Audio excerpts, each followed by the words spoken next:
The next installment in Dreamworks' unnecessary sequels, Chicken Run: Dawn of the Nugget. Yeah, that's something I want to talk about before I get into the movie. The last few years, Dreamworks has been pushing out a lot of sequels that really nobody asked for. Now, don't get me wrong, Puss in Boots: The Last Wish was fantastic, and was even my favorite movie that came out last year. And then this year we had Trolls Band Together, which wasn't as bad as I expected it to be, but it was still pretty bad. But next year we get Kung Fu Panda 4, which looks to be pretty good. But we also have this. I don't know why DreamWorks is all of a sudden pushing out sequels to movies that are 20 years old. I mean, a lot of the ones I mentioned, like Trolls Band Together, it's only been 3 years since the last one, but really no one wanted a third movie. And Kung Fu Panda 4, last one came out all the way back in 2016. I don't even know if the mic picked that up. That was some loud-ass... That's one of those trucks that has those, like, bases where you can hear the thing through fucking walls. I don't know if the mic picked that up, but it doesn't matter. So, and then the other one, which I was going to talk about, is Puss in Boots: The Last Wish, which came out 11 years after the first movie. Now, that's already long enough. But this one is coming out over 20 years after the first movie. Now, that's not always a bad thing. That doesn't have to be a bad thing where a sequel to a movie comes out 20 or so years later. Hell, Tron Legacy came out, I believe, 28 years after the original, and it ended up being pretty damn good. And I honestly think it's way better than the first one. First one I didn't get that into, and the second one was great. But I feel like I have a lot more authority on this one than I do on Tron, because I watched the original all the time as a kid. Now, recently, I haven't seen it in a while, but I've seen it so many times, I remember what happens beat for beat. It's not like the two Percy Jackson movies where I can literally recite the movie line for line, but I have a pretty clear memory of the movie, despite having not seen it in a while. Because that was a movie that was it was one of the DreamWorks movies that was a big part of my childhood. Surprisingly, a lot of DreamWorks movies weren't ones I watched over and over and over, like I did with a lot of old Disney ones, like Kung Fu Panda I didn't, or How to Train Your Dragon, or all the big ones I didn't, other than the first 3 Shrek movies, and then ones like Over the Hedge, and then some other ones are in there, but Chicken Run was probably second on that list, just behind the Shrek movies.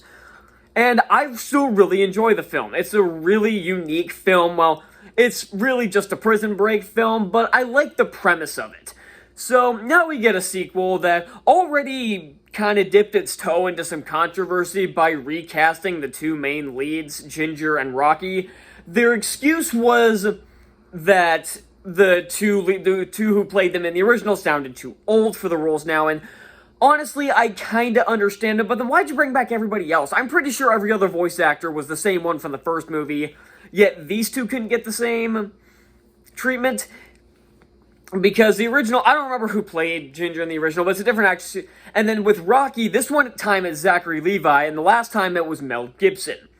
Now, so if they wanted to go with they sounded too old for the role, I kind of understand, but I don't think we're getting the full story here. But I digress. I will say that the lead actress who plays Ginger in this does a fantastic imitation of the original actress, and Levi's a pretty good replacement for Mel Gibson. So, other than the voice acting, because everybody else is obviously good, and the new additions of ones like their daughter Molly, the voice actress is pretty good. But how's the rest of the movie? Well, I did say that of the 3 sequels we've gotten in the past, of the 3, one was very good, one of them was just bad. This one kind of falls directly in between. I was hoping I would really love this movie, and I didn't love it, but I thought it was perfectly fine. Will I watch it again? Probably not, but it's a perfectly decent animated film. Now, one thing I will give this movie credit for right off the bat is that there's no bullshit woke pandering. I appreciate that, because I think DreamWorks understands that those tank movies, and if you want proof, just look at that shitty Ruby Gillman Teenage Kraken movie, because Puss in Boots kicked ass at the box office. The only reason it didn't do even better was because it got up against Avatar: The Way of Garbage, and then Trolls Band Together got, well, beat by several different movies, So it really didn't have much of a chance.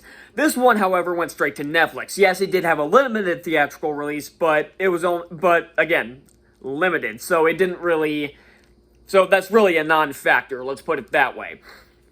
So, and the last DreamWorks film that went to Netflix, I believe the only other one that went to Netflix, was Troll Hunters Rise of the Titans. Now, if you saw my review of that, and even if you haven't, I've probably talked about it in one of the reviews that you've seen, because I talk about it all the time, because of one specific reason.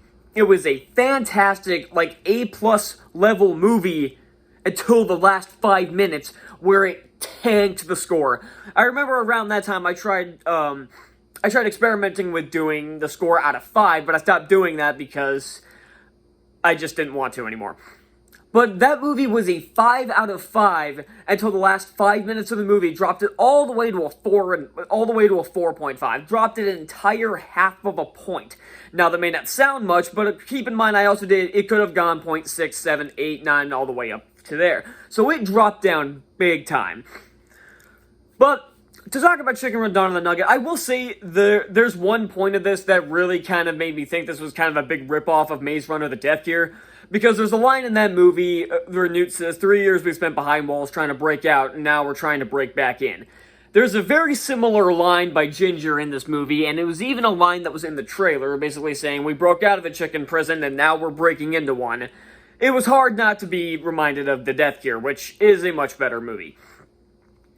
And I will say that I was wondering how much padding was going to be here, because they start the rescue mission, and they're still they're already infiltrating the chicken farm, and there's still an hour left of the movie, so I'm like, how much padding is going to be here? And there really wasn't, because I like when Prison Break movies take longer to get out of the prison, instead of it just being like a 5-10 minute sequence. It took up the majority of the film, but it didn't feel like pointless padding. It really felt like they were really struggling to get out of here, and they were having to resort to every possible option. And I like that.